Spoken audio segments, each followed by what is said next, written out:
연금 230만 원. 단 한마디. 제가 가족 모임에서 이 말을 꺼낸 순간 며느리의 눈빛이 달라졌습니다. 그동안 명절 때나 얼굴 보던 며느리가 갑자기 일주일에 3번씩 찾아오기 시작했고, 아버님 건강 챙기세요라며 비싼 보약을 들고 왔습니다. 그리고 어느 날 며느리는 조심스럽게 입을 열었습니다. 아버님, 우리 같이 사는 거 어떠세요? 저는 그 순간 알았습니다. 이건 효도가 아니라는 걸.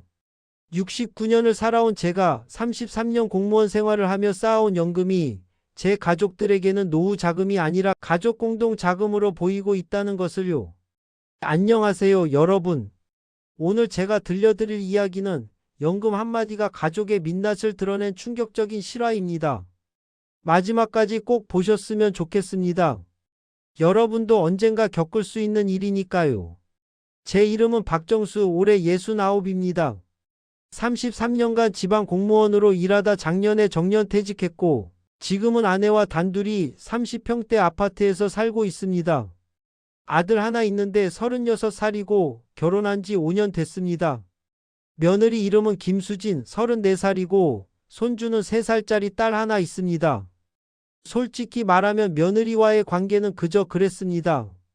명절 때나 보고 가끔 생일 때 보는 정도. 특별히 나쁘지도 특별히 좋지도 않은 그런 평범한 관계였죠. 며느리는 결혼 전부터 워킹맘이었습니다. 대기업 마케팅팀에서 일하는데 꽤 능력 있는 커리어 우먼이더군요. 아들도 IT 회사 다니면서 나름 괜찮은 월급 받는 편이었고요. 우린 우리끼리 잘 살 수 있어요. 이게 아들 내외가 결혼할 때부터 보여준 태도였습니다. 저는 그게 좋았습니다. 요즘 젊은 사람들이 부모 돈에 의지하는 걸 보면 안타까웠거든요. 그런데 제 아들 내외는 독립적이고 자기 삶을 스스로 꾸려나가는 모습이 대견했습니다. 그래서 저도 적당한 거리를 유지했습니다. 내들은 내들 인생, 우리는 우리 인생. 이게 제 철학이었으니까요. 하지만 이 모든 게 그날 이후로 완전히 달라졌습니다. 작년 10월이었습니다. 퇴직 후 처음 맞는 추석이었죠. 오랜만에 온 가족이 모였습니다. 저희 부부, 아들 내외, 그리고 3살배기 손녀까지. 식사하면서 이런저런 이야기를 나누는데 아내가 불쑥 이런 말을 꺼냈습니다. 우리 이제 연금 나오니까 참 좋다. 매달 꼬박꼬박 들어오니까. 순간 며느리의 시선이 저에게로 향했습니다. 아버님 연금이 얼마나 나오세요? 조심스럽지만 확실히 궁금해하는 목소리였습니다. 저는 별 생각 없이 대답했죠. 한 230만 원 정도 나와. 그 순간이었습니다. 며느리의 눈빛이 달라진 건 230만 원이요? 와, 그 정도면 정말 많이 받으시는 거네요. 며느리는 갑자기 밝은 표정으로 말했습니다. 요즘 국민연금 받는 사람들 평균이 60만 원도 안 된다던데 아버님은 정말 많이 받으시네요. 아들도 거들었습니다. 아빠 그 정도면 노후 걱정 없겠네. 부럽다 진짜. 저는 웃으며 대답했습니다. 공무원 연금이 좀 많이 나오긴 하지. 33년 꼬박 일한 보람이 있네. 그날 이후 뭔가 미묘한 변화가 시작됐습니다. 추석이 지나고 일주일 후 며느리에게서 전화가 왔습니다. 아버님 근처 지나가는 길인데 잠깐 들러도 될까요? 처음 있는 일이었습니다. 명절도 아닌데 특별한 이유도 없이 찾아온다고. 며느리는 고급 한우 세트를 들고 왔습니다. 아버님 건강 챙기세요. 이거 좋다고 해서 샀어요. 이게 얼마짜린데? 괜히 이런 거. 아니에요. 아버님 건강이 제일 중요하죠.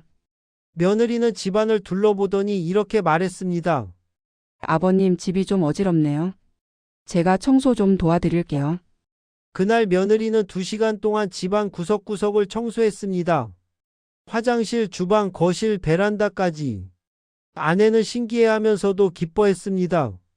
우리 며느리가 참 효녀네. 하지만 저는 왠지 모를 불편함을 느꼈습니다. 사람이 갑자기 이렇게 변할 수 있나? 그 후로도 며느리의 방문은 계속됐습니다. 일주일에 2~3번씩. 매번 비싼 과일이나 건강식품을 사들고 왔고, 집안일을 도와주겠다며 분주히 움직였습니다. 한 달이 지날 무렵 며느리는 조심스럽게 입을 열었습니다. 아버님 말씀 하나 드려도 될까요? 그래, 말해봐. 저희가 요즘 육아가 너무 힘들어서요. 둘 다 맞벌이 하다 보니까 애기 돌보는 게 정말 힘들어요. 그렇겠네. 그래서 말인데, 혹시 아버님, 어머님께서 저희랑 같이 사는 거 어떠세요? 같이 살자고. 저는 깜짝 놀랐습니다. 아니, 갑자기 그게 무슨 소리야? 아버님도 혼자 계시면 심심하실 텐데, 저희랑 같이 살면 손주도 보시고 좋지 않을까요? 며느리는 열심히 설명했습니다. 요즘 집값도 많이 올랐잖아요. 아버님 집 팔고 저희 집 팔면 더 큰 집으로 이사 갈 수 있어요. 방도 여러 개 있는 큰 집으로요. 아내는 옆에서 솔깃한 표정을 지었습니다. 손주 매일 보는 것도 좋을 것 같은데. 하지만 저는 단칼에 거절했습니다. 아니다. 우린 여기서 편하게 살 거야. 니네끼리 잘 살아. 며느리의 표정이 순간 굳었지만 곧 밝은 미소를 지으며 말했습니다. 네, 알겠어요. 그냥 한번 말씀드려 본 거예요.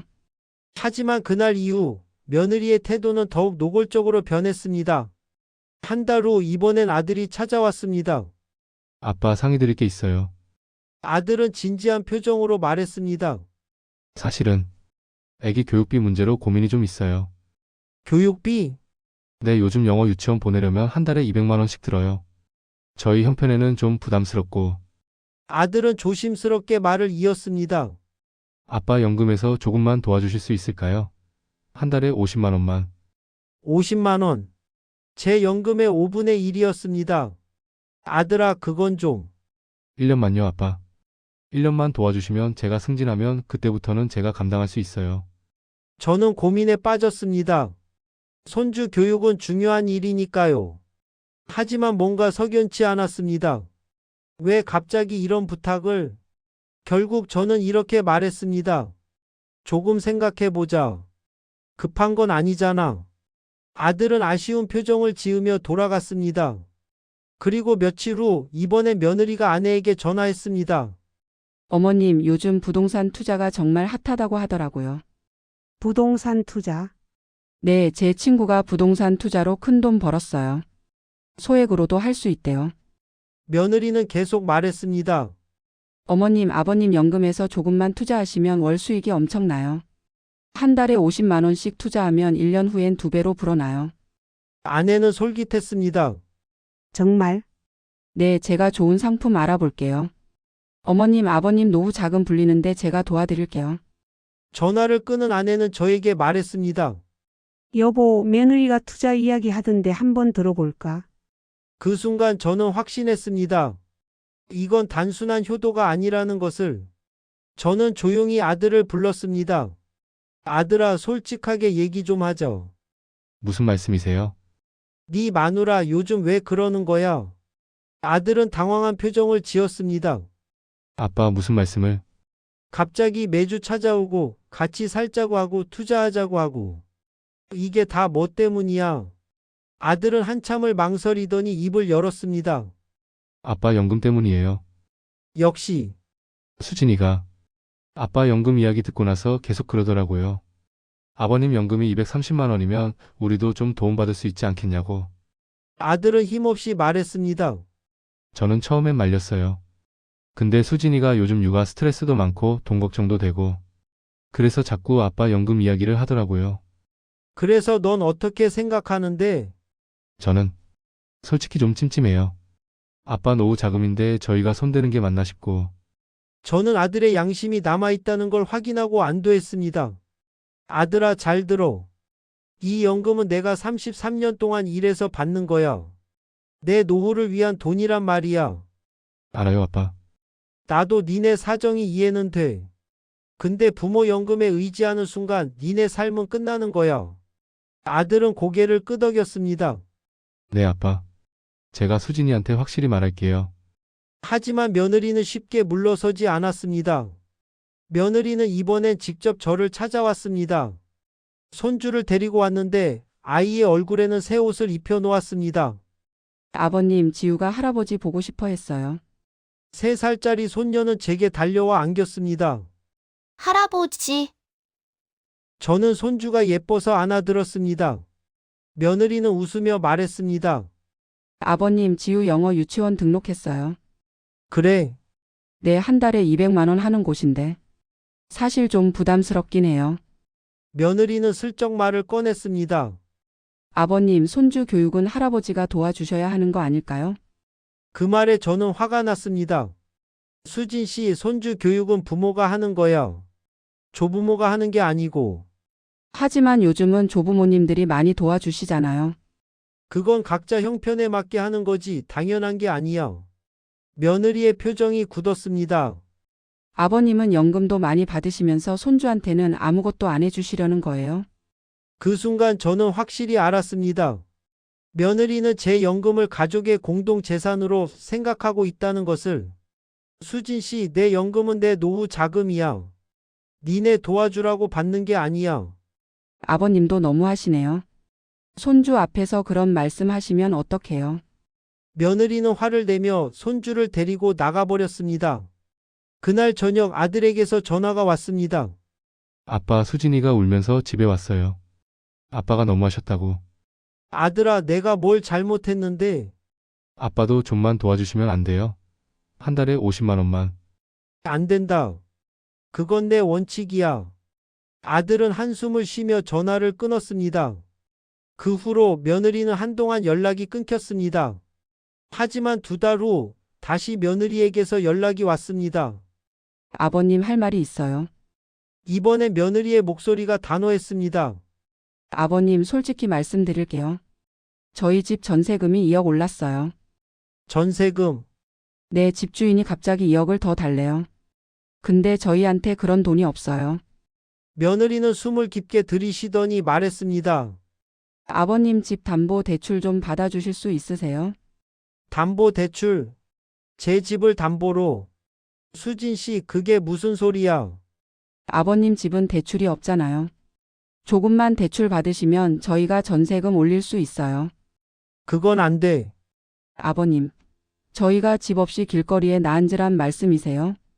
며느리의 목소리는 점점 높아졌습니다. 아버님은 연금 230만 원씩 받으시면서 아들 가정은 무너져도 상관없으세요? 저는 분노했습니다. 수진 씨, 내가 평생 일해서 마련한 집을 왜 담보로 잡아야 해? 아버님이 도와주지 않으시면 저희 가정은 끝나요. 그때 아내가 끼어들었습니다.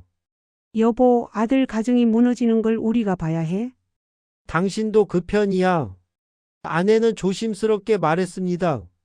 아들이 힘든데. 우리가 도와줄 수 있으면. 그 순간 저는 외로웠습니다. 가족 모두가 제 연금과 재산을 노리고 있다는 것을 깨달았으니까요. 며느리와 심하게 다툰 후 저는 혼자 생각에 잠겼습니다. 정말 내가 너무 이기적인 걸까? 가족이 힘든데 도와주지 않는 게 맞는 걸까? 고민하던 중 아들의 친구를 우연히 만났습니다. 아들 친구는 저를 보더니 이렇게 말했습니다. 아버님, 민준이 요즘 고민 많아 보이던데 괜찮아요? 무슨 고민? 아, 아버님이 모르세요? 수진 씨가 요즘 명품백 사고 해외여행 자주 다니는 거. 뭐라고? 네? 해외여행. 아, 아버님이 모르셨구나. 수진 씨가 최근에 일본, 태국 다녀왔잖아요. 인스타그램에 사진도 많이 올렸던데. 저는 그 즉시 며느리의 SNS를 확인했습니다. 충격이었습니다. 며느리는 최근 3개월간 3번의 해외여행을 다녀왔고 명품 가방과 옷을 사진으로 자랑하고 있었습니다. 여유로운 일상, 나를 위한 선물, 힐링 여행, 이런 해시태그들과 함께 돈이 없다고, 전세금 2억이 부족하다고 저는 아들을 불렀습니다. 아들아, 네 마누라 SNS 좀 봤어. 아들의 얼굴이 창백해졌습니다. 그게, 아빠, 돈이 없다면서 왜 해외여행을 3번이나 다녀와? 명품은 또 뭐고? 아들은 말문이 막혔습니다. 수진이가 스트레스 풀려고. 스트레스는 내 돈으로 풀어. 전세금은 내 집 담보로 해결하고. 저는 냉정하게 말했습니다. 아들아, 너희는 돈이 없는 게 아니야. 돈 관리를 못하는 거야. 아들은 아무 말도 하지 못했습니다. 저는 정식으로 가족회의를 소집했습니다. 아들, 며느리 그리고 아내까지 모두 모인 자리에서 저는 명확하게 말했습니다. 오늘 내 입장을 확실히 정리하려고 이 자리를 만들었어. 며느리는 불편한 표정을 지었고 아들은 고개를 숙였습니다. 첫째, 내 연금 230만 원은 나와 당신 엄마의 노후 자금이야. 니네 생활비가 아니고. 둘째, 내 집에 담보대출 같은 건 절대 안 돼. 셋째, 손주 교육비는 부모가 책임져야 할 문제야. 며느리가 끼어들었습니다. 아버님, 그럼 저희 보고 어떻게 하라는 거예요? 당신들 수입에 맞게 살아. 해외여행 줄이고 명품 사지 말고 분수에 맞게 살란 말이야. 며느리의 얼굴이 붉어졌습니다. 제 돈으로 제가 뭘 사든 아버님이 왜 간섭하세요? 그 돈으로 해결해. 전세금 달라고 하지 말고. 순간 며느리가 폭발했습니다. 아버님은 연금만 믿고 자식 가정은 무너져도 상관없으시겠네요. 요즘 부모들은 다 자식 도와주는데 아버님만 혼자 이기적으로 사시네요. 이기적. 저는 웃었습니다. 쓸쓸하게. 내가 33년간 일해서 모은 돈을 내 노후에 쓰는 게 이기적이야. 그럼 네가 부모 돈만 바라보는 건 뭐라고 해야 하나? 며느리는 더 이상 말을 잇지 못했습니다. 아들이 며느리를 말렸습니다. 수진아, 그만해. 뭘 그만해. 시아버지가 이렇게 나오는데. 아들이 큰 소리로 말했습니다.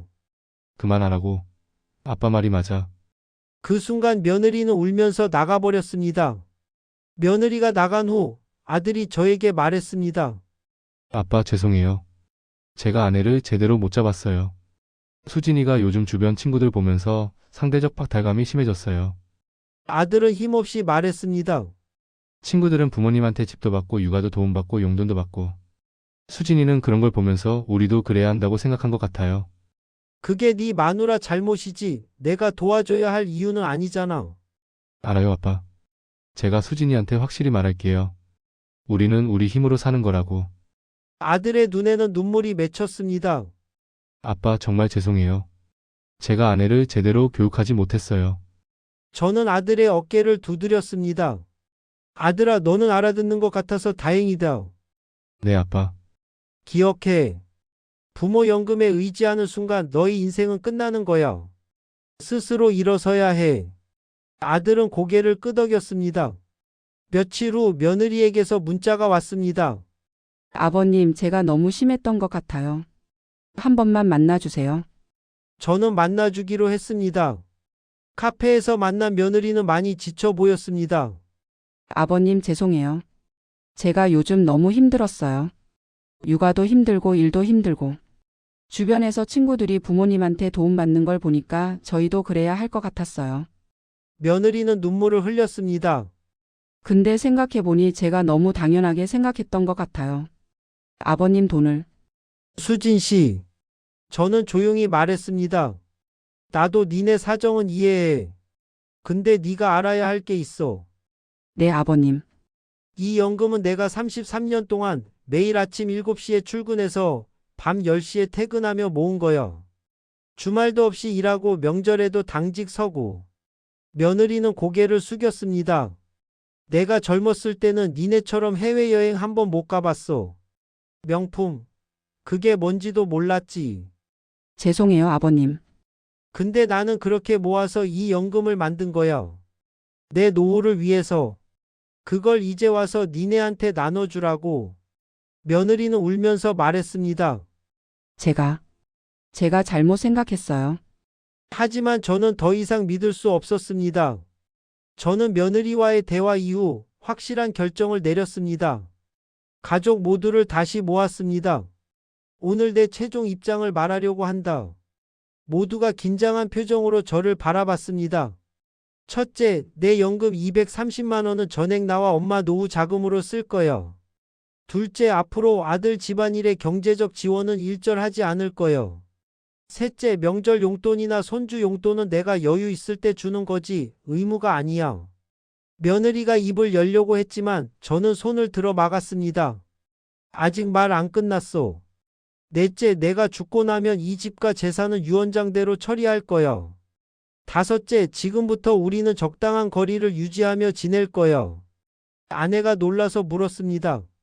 여보, 그게 무슨 소리야? 당신도 들어. 우리 노후는 우리가 책임지는 거야. 자식한테 의지하지도 않고 자식이 우리한테 의지하게 하지도 않을 거야. 며느리는 화난 표정으로 일어섰습니다. 아버님, 그럼 앞으로 저희 오지 말란 뜻이에요? 아니, 가족은 가족이야. 근데 돈 문제는 각자 알아서 하자는 거지. 며느리는 가방을 집어들고 나가려다가 돌아서서 말했습니다. 좋아요.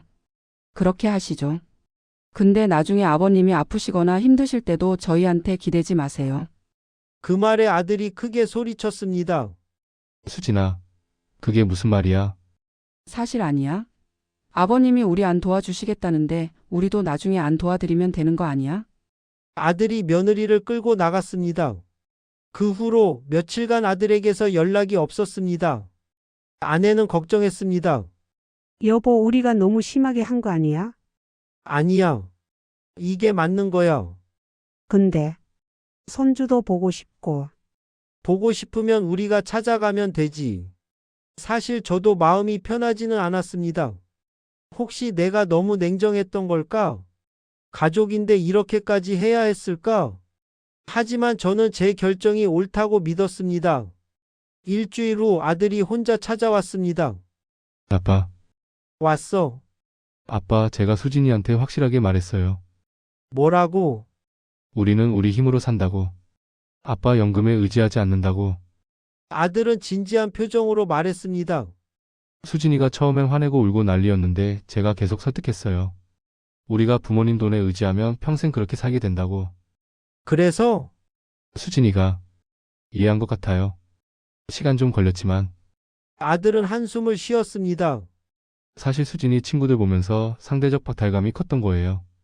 근데 제가 말해줬어요. 남들은 남들이고 우리는 우리라고. 저는 아들의 어깨를 두드렸습니다. 잘했다.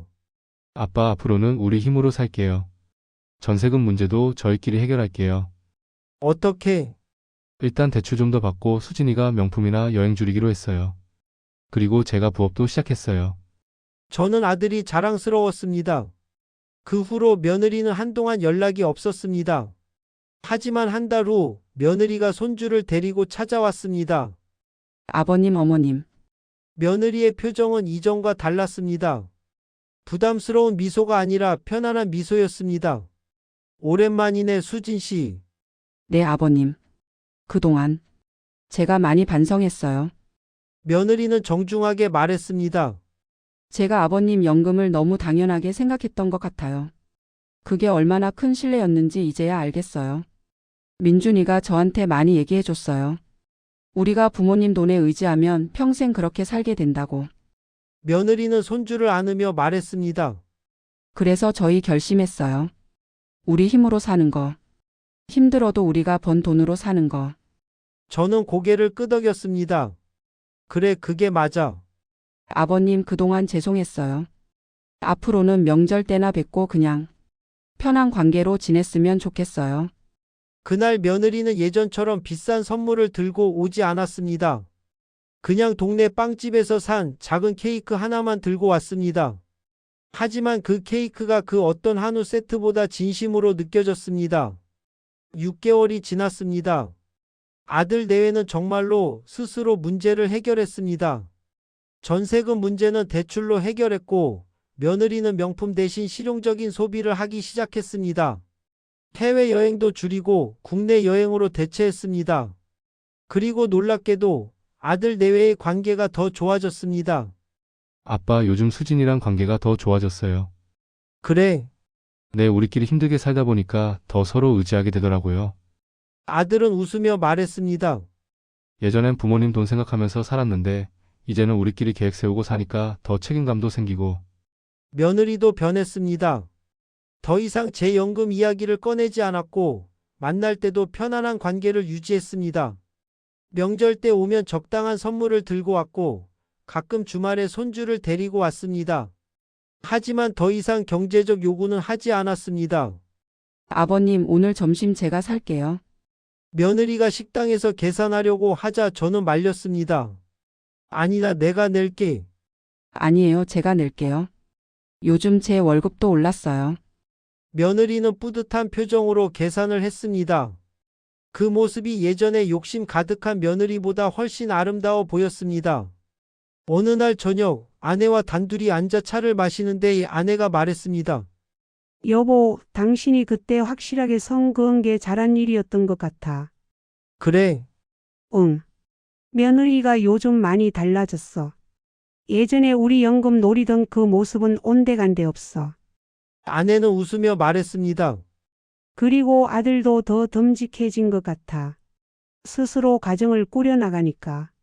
저도 고개를 끄덕였습니다. 그래, 나도 그래. 근데 여보, 솔직히 그때 무섭지 않았어? 뭐가? 가족이 다 등 돌릴까봐. 저는 잠시 생각했습니다. 무섭긴 했지. 근데 더 무서운 건 내 노후가 불안해지는 거였어. 맞아. 우리가 자식 도와준다고 연금 다 쓰면 나중에 우리가 아프거나 요양원 가야 할 때는 누가 도와줘? 아내는 고개를 끄덕였습니다. 결국 각자 자기 인생은 자기가 책임져야 하는 거야. 부모도 자식도. 사실 제가 겪은 일은 저만의 문제가 아닙니다. 요즘 한국 사회에서 흔히 일어나는 일이죠. 통계를 보면 놀랍습니다. 한국 노인 빈곤율은 OECD 국가 중 1위입니다. 40% 이상의 노인이 빈곤 상태에 있습니다. 왜일까요? 자식 뒷바라지 하느라 자신의 노후 준비를 못한 겁니다. 자식만 잘 되면 돼. 이런 생각으로 평생을 살다가 정작 늙어서는 자식에게 버림받는 노인들이 많습니다. 국민연금 평균 수령액은 월 60만 원도 안 됩니다. 이걸로 어떻게 살 수 있을까요? 그래서 70대, 80대 노인들이 일을 합니다. 택배 배달, 청소, 경비. 이게 우리 사회의 현실입니다. 저는 운이 좋았습니다. 공무원 연금이 있어서. 하지만 대부분의 노인들은 그렇지 못합니다. 그래서 저는 제 연금을 지킨 겁니다. 제 노후를 위해서. 얼마 전 재무설계사를 만났습니다. 그분에게 제 상황을 설명했더니 이렇게 말하더군요. 정말 잘하셨습니다. 부모 연금은 부모 것입니다. 요즘 젊은 세대들이 부모 연금을 당연하게 생각하는 경우가 많아요. 재무설계사는 계속 말했습니다. 특히 공무원 연금이나 국민연금 많이 받으시는 분들은 조심하셔야 해요. 자식들이 노리거든요. 통계에 따르면 부모 연금에 의지하는 자녀들은 결국 자립하지 못합니다. 30대, 40대가 되어도 부모 돈으로 생활하는 경우가 많아요. 재무설계사는 조언했습니다. 부모님 연금은 철저히 자기 것으로 관리하세요. 자녀에게 액수도 알리지 마세요. 그리고 유언장 작성하세요. 재산 문제는 명확하게 정리해 놓으셔야 해요. 저는 그 조언을 따르기로 했습니다. 1년이 지났습니다. 아들 내외는 완전히 자립했습니다. 전세에서 소형 아파트를 매매로 전환했고 자기들 힘으로 대출을 갚아나가고 있습니다. 며느리는 더 이상 명품에 집착하지 않습니다. 실용적인 소비를 하면서도 행복해 보입니다. 손주는 비싼 영어 유치원 대신 동네 어린이집에 다닙니다. 하지만 아이는 행복해 보입니다. 명절에 만나면 가족은 편안합니다. 더 이상 돈 이야기가 나오지 않습니다. 그냥 가족으로서 즐거운 시간을 보냅니다. 아들이 어느 날 말했습니다. 아빠, 그때 아빠가 확실하게 선 그어줘서 고마워요. 왜? 그때 아빠가 도와줬으면 저희는 평생 부모님 돈에 의지하며 살았을 거예요. 아들은 진지하게 말했습니다. 근데 이제는 우리 힘으로 사니까 자존감도 생기고 뿌듯해요. 며느리도 옆에서 고개를 끄덕였습니다. 맞아요, 아버님. 그때는 서운했지만 이제는 감사해요. 저는 아들과 며느리를 보며 생각했습니다. 내가 잘한 거구나. 저는 지금 제 노후를 철저히 준비하고 있습니다. 연금 230만 원 중 생활비 150만 원, 저축 50만 원, 여가 의료비 30만 원. 이렇게 나눠서 쓰고 있습니다. 아내와 함께 등산도 다니고 여행도 다닙니다. 젊었을 때 못 해본 것들을 지금 하고 있습니다. 그리고 건강 관리에도 투자합니다. 헬스장도 다니고 정기 검진도 꼬박꼬박 받습니다. 내 노후는 내가 책임지는 겁니다. 자식에게 짐이 되고 싶지 않습니다. 하지만 자식에게 내 연금을 빼앗기고 싶지도 않습니다. 이게 제 원칙입니다. 여러분께 이 이야기를 들려드린 이유는 간단합니다. 연금은 노후 자금입니다. 가족 공동 자금이 아닙니다. 요즘 많은 부모님들이 자식 뒷바라지 하느라 자신의 노후를 망칩니다. 자식만 잘 되면 되라는 생각으로 평생을 살다가 늙어서는 자식에게 무시당하고 버림받습니다. 이건 잘못됐습니다. 부모도 자기 인생이 있습니다. 자식도 자기 인생이 있습니다. 각자 책임지고 살아야 합니다. 물론 도와줄 수는 있습니다. 여유가 있을 때, 정말 급한 상황일 때는요. 하지만 의무는 아닙니다. 자식의 집 전세금, 손주 교육비, 며느리 명품 가방, 이런 건 부모가 책임질 문제가 아닙니다. 제가 며느리에게 냉정하게 굴었다고 생각하실 수도 있습니다. 하지만 저는 후회하지 않습니다. 그때 제가 물러섰다면 지금 제 연금 통장은 텅 비어 있을 겁니다. 그리고 며느리는 여전히 더 많은 걸 요구하고 있을 겁니다. 선을 그어야 합니다. 명확하게, 확실하게.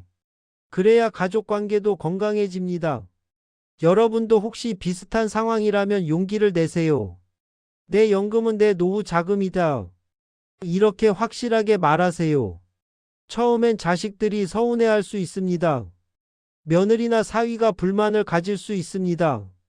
하지만 시간이 지나면 그들도 이해할 겁니다. 각자 자기 인생을 책임지는 게 맞다는 걸.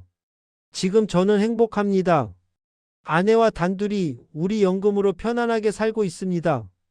아들 내외와도 좋은 관계를 유지하고 있고요. 손주도 자주 보러 갑니다. 하지만 더 이상 경제적으로 얽혀 있지 않습니다. 그게 더 편합니다.